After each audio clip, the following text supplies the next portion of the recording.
Video ওকে কেন পুরো মেঘের মধ্যে, মেঘের রাজ্যে চলে আসছে। দেখেন এইবার দিয়েও কিন্তু মেঘ যাচ্ছে, এই যে আমরা পুরোটাই মেঘের মধ্যে। স্পষ্ট বুঝতে পারছি যে আমাদের গায়ে মেঘ লাগছে, ক্যামেরায় হয়তো বা বোঝা যাচ্ছে না। দেখেন মেঘের বিশাল বড় ভেলায় দিক দিয়ে আসতেছে।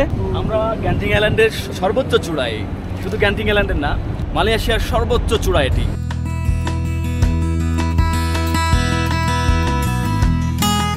মালয়েশিয়ার আকাশ ছোঁয়া এক স্বপ্নের নাম গ্যান্টিং হাইল্যান্ড। সমুদ্রপৃষ্ঠ থেকে 1800 মিটার উঁচুতে মেঘের রাজ্য, পাহাড়ের কোলে গড়া এক বিলাসবহুল বিনোদন নগরী। আজ আপনাদের দেখাবো গ্যান্টিং হাইল্যান্ডের পুরো এলাকা। আমরা কেবল কারে করে মেঘ আর পাহাড়কে পাশ কাটিয়ে ভেসে ভেসে চলে আসলাম বিনোদনের শহর গ্যান্টিং হাইল্যান্ডে। কেবল কার থেকে নামার পরে এই বাইরে বেরোলাম, আরে ঠান্ডা একটা আবহাওয়া পেলাম, মানে পুরো একটা ঠান্ডা পরিবেশ, ঠান্ডা ঠান্ডা আইস আইস কুলকুল, দারুণ। এটা হলো গ্যান্টিং হাইল্যান্ড। এখানে আছে বিশ্বের সর্বাধিক কক্ষ বিশিষ্ট সবচেয়ে বড় হোটেলগুলোর একটি, ফার্স্ট ওয়ার্ল্ড হোটেল। হাজার হাজার রুম, অভ্যর্থনায় চকচকে লবি, আর পাশে স্কাই অ্যাভিনিউ শপিং মল, যেখানে শপিং, খাওয়া আর বিনোদন সব একসাথে। আমরা কিন্তু একবার মেঘের কাছাকাছি, এত সুন্দর লাগতেছে দেখতে। দেখতে পাচ্ছি যে মেঘ উড়ে উড়ে যাচ্ছে, আর একটু সামনে গেলে হয়তো বা আপনার গায়ে মেঘ লাগবে। এত সুন্দর জায়গা, আপনারা আসবেন আর এই জায়গা দেখবেন না, এটা তো হতে পারে না। আমরা সামনের দিকে হাঁটছি আর দূরে দেখছি যে মেঘ উড়ে উড়ে যাচ্ছে। এই পাশে কিন্তু সব মেঘ।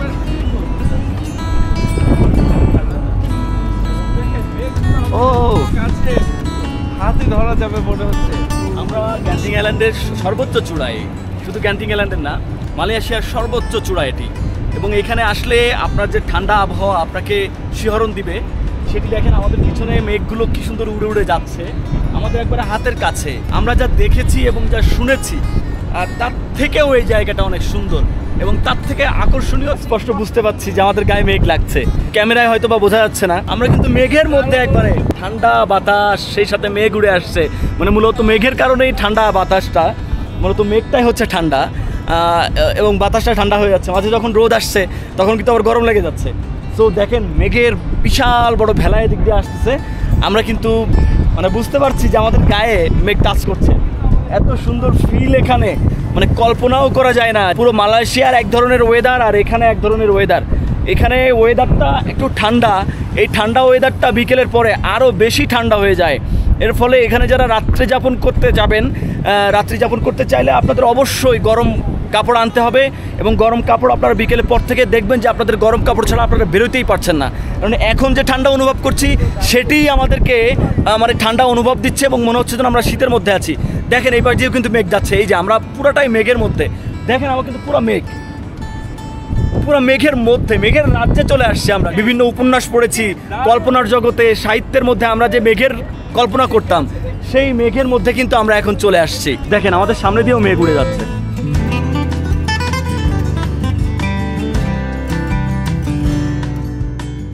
রোদ আসছে, মেঘ আমাদের উপর দিয়েও যাচ্ছে, মেঘ কিন্তু যাচ্ছে। মেঘ চলে গেলে আবার রোদ আসছে, আবার মেঘ যাচ্ছে, আবার রোদ আসছে। অন্যরকম একটা অনুভূতি এখানে পাওয়া যাচ্ছে। এই পুরো এলাকা একটু ঘুরে ঘুরে দেখলাম। 6000 ফিট উপরে আমরা অবস্থান করছি।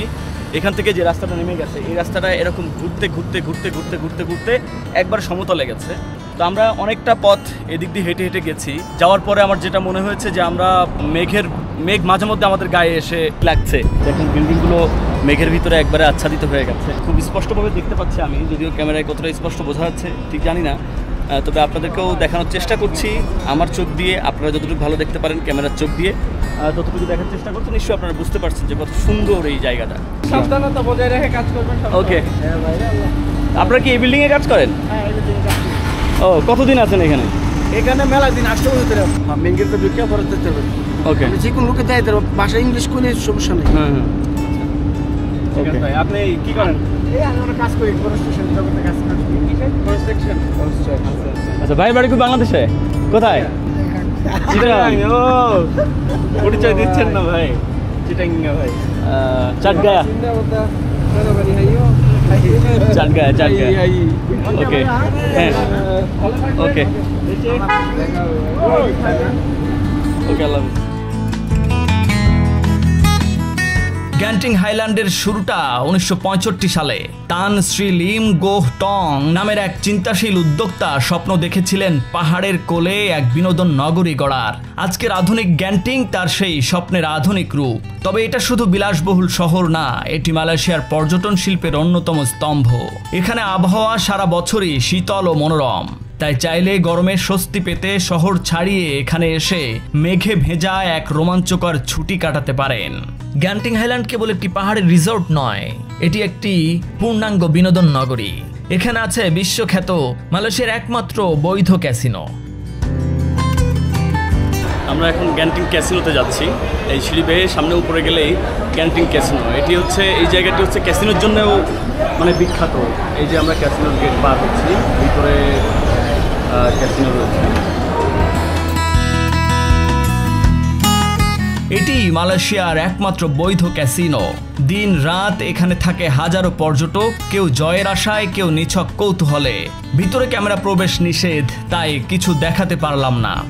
ভিডিও ওকে কেন? গ্যান্টিং হাইল্যান্ড শুধু একদিনের ভ্রমণ না, এটা এক এক্সপেরিয়েন্স। পাহাড়, মেঘ, ক্যাসিনো, রাইডস আর ভালো খাবার সব মিলিয়ে এক পারফেক্ট উইকেন্ড গেটওয়ে। পরে আমরা কেবল কারে করে আবারও নিচে নেমে এলাম। ও মাই গড, এটা যে অনুভূতি, এটা জাস্ট অসাধারণ ভাই। প্রথমে আমি ভয় পেয়ে গেছি ভাই, মানে